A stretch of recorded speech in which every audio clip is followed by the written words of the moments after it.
সরে আসা মানেই পরাজয় নয়, ঠিক তেমনি পাশাপাশি থাকা মানেই ভালো থাকা নয়। যখন নিজেকে সম্পূর্ণরূপে সরাতে সক্ষম হবেন, আপনি তখন বুঝতে পারবেন আপনি আর আগের মানুষটি নেই। প্রচন্ড ব্যথায় কষ্টে নিজেকে পাল্টে নিতে সক্ষম হয়েছেন।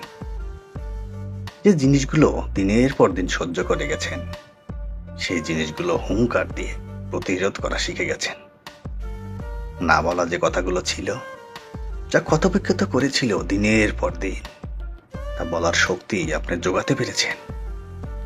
যে মানুষটিকে পাওয়ার জন্য আপনি যুদ্ধ করেছেন, তার অবহেলাগুলোকে, অভিনয়গুলোকে সহ্য করে আসছিলেন হারানোর ভয়ে, সেই আপনি তাকে স্বেচ্ছায় ছেড়ে দিতে সক্ষম হবেন। এই আপনি অযথা কটা কাটাকাটির চেয়ে নীরবতাকেই বেছে নিবেন। আপনি আপনার প্রতিটা কথার দাম সম্পর্কে অবগত হবেন এবং এটাও বুঝতে পেরে যাবেন, কিছু জিনিসে কিছু মানুষকে বাড়তি সময় দেওয়া মানে নিজের মূল্যবোধের পর্যাপ্ত অপচয়। কিছু মানুষকে ছেড়ে দিয়ে নিজের ভার কমাতে হয়। কিছু মানুষ আপনার সময়ের, আপনার প্রতীক্ষার, আপনার ভালোবাসা পাওয়ার যোগ্যতা হারিয়েছে বহু আগেই। কিন্তু সিদ্ধান্তে আসতে আপনার কিছুটা বেশি সময় লেগেছে, এই আর কি। সময়ের সাথে নিজেকে গুছিয়ে নেওয়াটাই তো জীবন।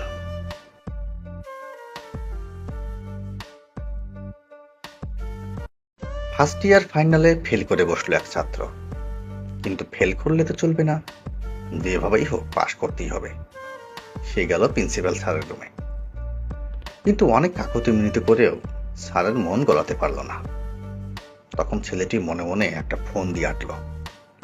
সে গম্ভীর হবার ভান ধরে বলল, স্যার, আমি আপনাকে 3টি প্রশ্ন করব। যদি আপনি সঠিক উত্তর দিতে পারেন, আমি আমার রেজাল্ট মেনে নেব।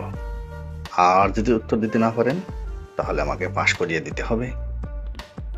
ছাত্রটির বুদ্ধিশুদ্ধির উপর প্রিন্সিপাল স্যারের খুব একটা আস্থা ছিল না। এরকম একটা গবেট টাইপের ছেলে কি এমন প্রশ্ন করবে যার জবাব তার মতো অভিজ্ঞ শিক্ষক দিতে পারবে না? তিনি রাজি হলেন।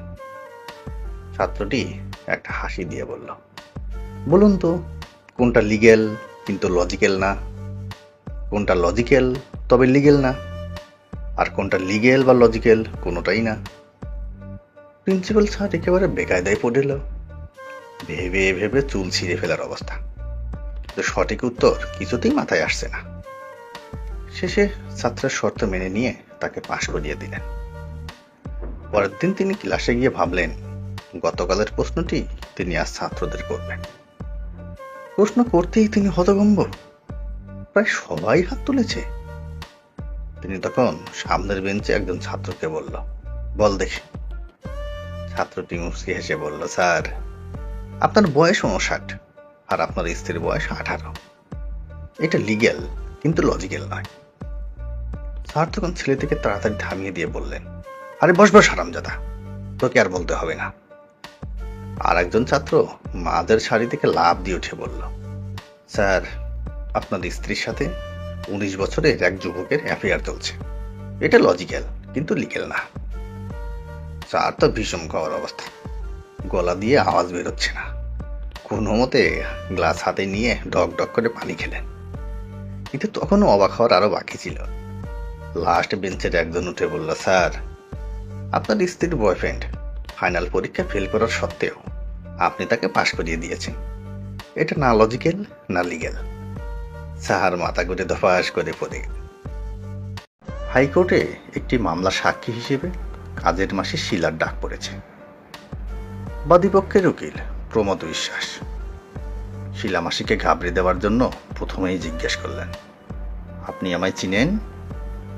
শিলা মাসির উত্তর, ওমা, চিনব না কেন, তুমি প্রমোদ তো? তোমায় ন্যাংটা বয়স থেকেই চিনি। পুরো বকে যাওয়া ছেলে ছিলে, মিথ্যা কথা বলতে, লোক ঠকানোয় উস্তাদ ছিলে, লাগানি ভাঙ্গানি ভালোই করতে। আরো অনেক গুণ তোমার ছিল, সেসব আর বলছি না। নিজেকে মস্ত কেউ এটা ভাবতে, যদিও কানাকড়ির মুরুদ ছিল না। তোমাকে আমি ভালোই চিনি।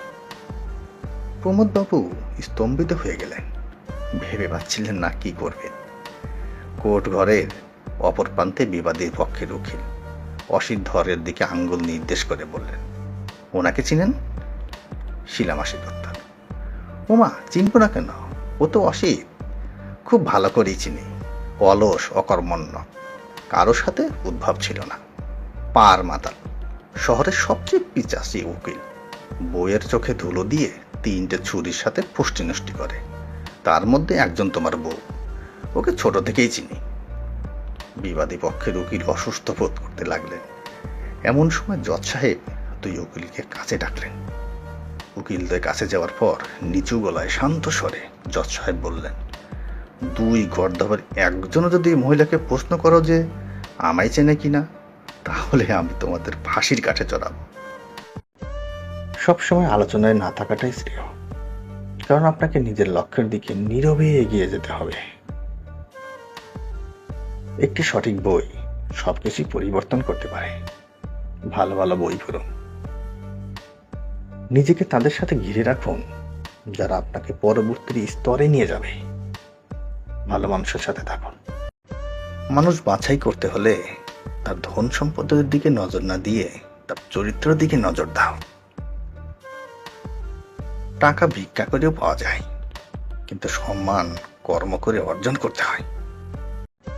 যারা আপনাকে অন্যের গোপন কথা বলে তাদেরকে কখনো বিশ্বাস করবেন না।